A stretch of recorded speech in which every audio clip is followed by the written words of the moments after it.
Gentlemen, well, I know I'm trying to make videos in the office in my shop now, but I just got something that struck me. I want to make a video about it. So I've decided I am going to go back into residential and service work to a degree. I'm not going to go strictly residential. I'm always going to do some commercial in there too, but I'm going to go back to service, including residential. I'm buying like 6 sewer machines, a jetter, and I'm going to do like free marketing. I'm going to get my name out there a little bit, which I get a ton of residential calls right now that I'd turn down. Like, people call me like left and right. I turned my website off because of it, but like, I'm considering redoing my website. I got a buddy that's a photographer, and getting like all my crew together, and in our unis and shit, and doing some photography work for our website. And I don't know, I kind of want to take this war against the salesman to the next level and actually put my money where my mouth is, because like, the work I do, I believe, is like the best type of, like, I do build out shit, right? And I think build out or like finish out type work is the best work, right? Like, so really large scale jobs like stadiums, big hotels, big jobs, like the bigger they get, the lower the margins get, right? And the more like remodel related it is, the higher the margins get, right? So like it can, like, if you took an old house and wanted to remodel that to be like excellent condition, like new type home, that's going to cost you more than it would cost to build a brand new home, so like, it's the same with the plumbing. And so to me, build out and finish out in construction is like, if you really think about it, you get paid fast, the jobs go really quick, but the margins are really high. And now, like, the skill threshold is significantly higher than new construction, like residential, or like even new construction commercial. The skill threshold is not that high. You only need a few really good guys, and then the rest is just kind of production work, Whereas like the build out, every job, there's no repetitiveness, Well, I guess there is to a degree, but and the margins are high and the pay's fast. But nothing has higher margins than service. Nothing. If you want to talk about like the reason I say the build out is the primo of plumbing is because you can get high volume, you can hire a lot, you can get a lot done, and generate fuckloads of revenue at high margins, like way quicker, way easier, with less upfront costs. Because I don't need because like, I have like 2 sewer cameras and shit, but like, I'm gonna need to get, like, I only have 1 rigid and 1 fucking bullshit general one. I'll have to get like a legit rigid, or I don't know, maybe the Milwaukee one's good now, but a legit, probably, $15K in sewer camera, locator, pipe tracer shit. And then, I don't know, maybe it's $12K. I'd have to do the math. I think if I went rigid, it'd probably be like $15K. For every van. Because like in Texas, drain cleaning is a big part of service. I know like there's some places where drain cleaning, you don't have to have a plumbing license to do. You can you may be able to get like a certification, or like, you can go open a drain cleaning business without having a master plumbing license. But in Texas, if you want to do drain cleaning, it's plumbing. It's full on plumbing. So that's a big part of what we do. And it's like, plumbers hate it, right? Like a guy needs to be able to do everything a plumber can do. And then, you have to outfit that truck for drain cleaning as well. And guys hate drain cleaning. That's the other thing, is guys hate it, Like, every plumber there's a few guys that don't mind it if that's all they do, if they're like really outfit for it. But, I'm not gonna be able to do that. I'm gonna have guys, change a water heater in the morning, do a drain call in the afternoon. And that's the other thing, drain calls come in the afternoon all the fucking time. And like, what am I supposed to do? I like to get my guys off early. I don't know. Because I don't want to charge insane rates, you know what I mean? I don't want to charge insane rates, but like, and I'm just, guys, I did have some whiskey earlier. I can't drink too much anymore because I don't eat any carbs, so I haven't really drinking much at all, for a while. But I want to, I'm kind of feeling bouncy I want to bounce my thoughts off the fucking video today. But like, so if you think about it, right?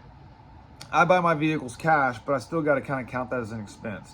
So like, it almost, like, with benefits, the vehicles, gas, overhead, all the bullshit, it really gets close to probably like $25 an hour per guy, $30 an hour per guy, right? And then so like I pay my average journeyman, you know, like low end $45 an hour, but like service guys is probably gonna be $50 an hour, which in Texas is banging, right? That's banging money, because union scale here is like 38. You know what I mean? So like I'm way above that. So like, but you know, if you think if I got a guy, let's just say $50 an hour for a primo tech, that's fucking $400 a day just the labor, but then I got to pay the taxes on that. So let's just call it like $450. You know, taxes and payroll fees and bullshit like that, $450. And then, you know, I got the unemployment or workman's comp on that employee, which is probably like, fuck, I'm gonna get to lying. I don't know, but like in a day, it's gonna cost me like $750 to $800 for that one guy, right? Like that one guy to outfit his vehicle. And so if that guy goes out and does 10 grand a week, we're gonna be fucking killing it. You know, but like what I'm really gonna be doing like different than like the Jared Williams, because there's gonna be jobs where like, because here's what I've noticed. And I really think this is true, because I've noticed this with like, it's true with homeowners, it's true with like when I was dealing with restaurants, or general contractors, everybody, is they get pissed when you give them a real big bill for some little small job, right? And I mean, like, I understand that logic, because I'm sure it's the same for me. Like if I get charged, you know, say like $1,800 for a fucking tune-up, where it's like where you just replace the spark plugs and my wires and shit and like an air filter. It's like, that's a bit excessive for that. You know what I mean? Like, I'm gonna be upset for like small little repair or something even smaller than that. You know, changing a fucking headlight. You know, changing a headlight bulb for fucking $600. That would piss me off, right? Even though I can see someone making an argument why they need to charge $600. So I don't like giving people like big huge bills for small. Like the cheapest I'll do anything is $354. That's the cheapest I'll do anything. And so like I'm not cheap to begin with, but I don't want to have like make my cheapest number be like $650. I don't like that, and it pisses people off. But people don't seem to like, whenever it's a big job, they really seem to get that like, oh, this is going to be expensive, you know? And so like if you're going to tunnel under a house or you're going to redo a whole sewer line, and you actually price that shit for what you need it to be at, right?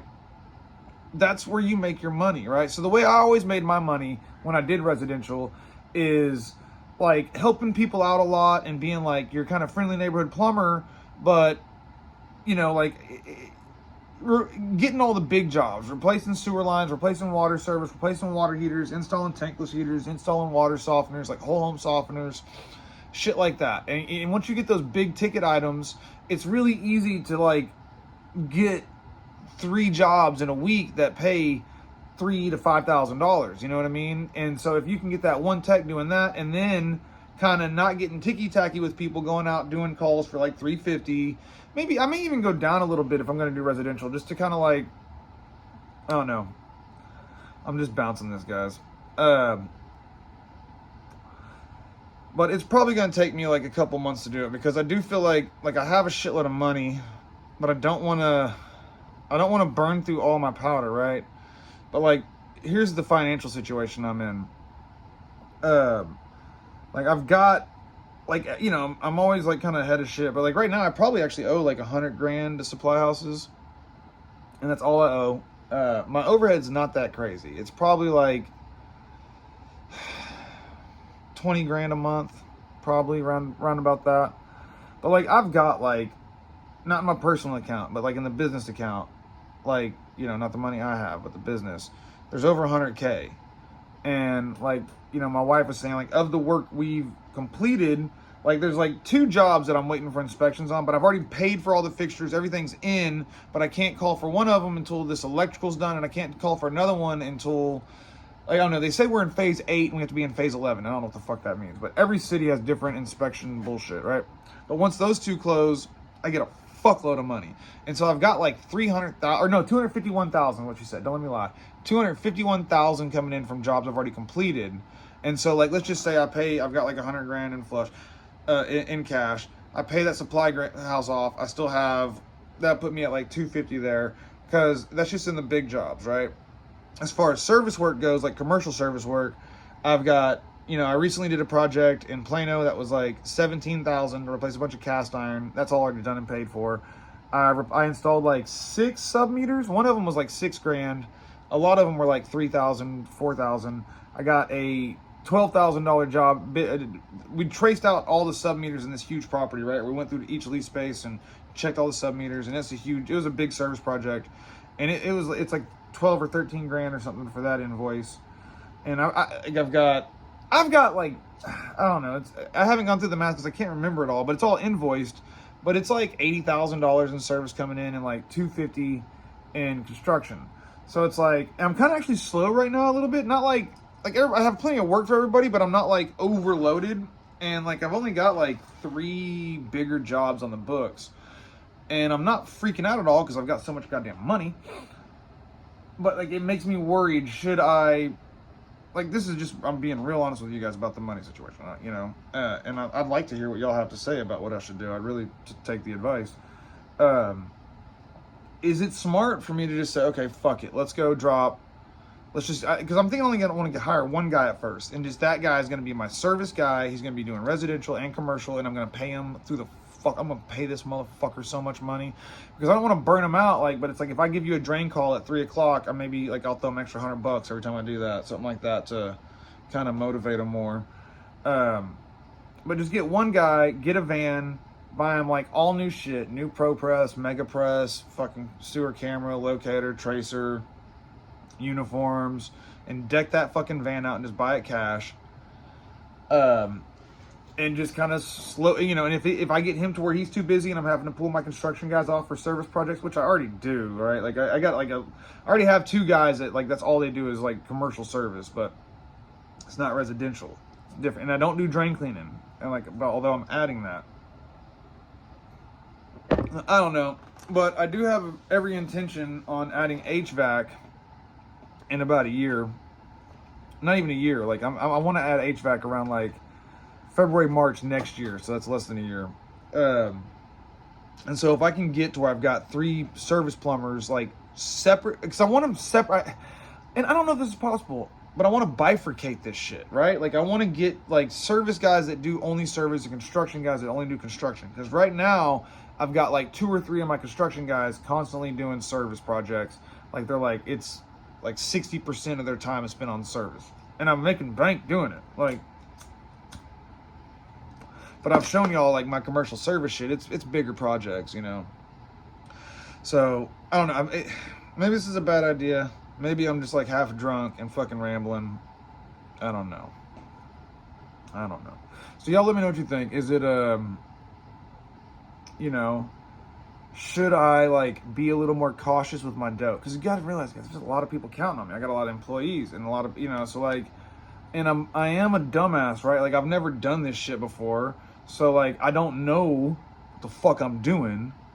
And like, I'm afraid to, like, I haven't paid myself any big money, right? And I haven't gone and like bought any big, like, dude, like the bank says I make $65K a month. That's not the case. That's not the fucking case. Cause like my company makes like a lot of money every month, right? But everything is just me. It's all Mr. Brassman. As far as the government's concerned and like the bank accounts are concerned, it's still just me. And like when I was like talking about getting a loan, not that I want a loan, I was trying to build my credit up, and I wanted to like see if I could like give the bank like somehow be like, all right, look, basically I want to pay this loan off in like a month, or like what can I do to like get a loan to pay it off really quick to help my credit, because I like buying shit cash, but I still want to have good credit in case I do want to finance like a primo something that's like 60 grand or something, you know, which I don't know if I want to do that yet. But the lady at the bank was like, you know, they were going through all my shit because it's the bank I use, and she was like, well, we've got your income at 65K. I was like, what the fuck, 65K a month? And she was like, yeah. I was like, no way, it's not. And I know it's not, because I turn it all into other shit, and I keep all the money in the company, you know. But I don't know. Should I get rich? Should I pay myself a bunch of money? Should I take it in? Like, if I want to go into residential, I'm gonna have to drop like $60K for one guy, and then if it works really well, I'll need to drop like another at least $40K, right, for another cash vehicle. And like, because I can't do this shit unless they have, like, I can't just run off one camera and shit. I've tried that. It's not worth it. I gotta have like every vehicle's got to be fully stocked, right? So like you're talking, I mean, it's probably gonna be 60K a guy, like 25,000 for a used van with low miles, and probably like 20 grand setting up the fucker, and then a little bit. I guess it's not gonna be 60. It's probably gonna be about 40 grand a guy. So it probably cost me 80K in a matter of like 3 months if I want to go to 2 new guys that do only service. But is it even possible for me to keep them separated? You know what I mean? Because like if I don't have anything on service, like obviously I'm gonna use them for construction. You know, but I don't know if I want to do that because I can't get them on a construction job, and then when a call comes in, pull them off. I need to be having those fuckers sweeping the shop or something, I guess, you know. But can I do it? Holy fuck, 15 minutes. We're gonna post it. Bye.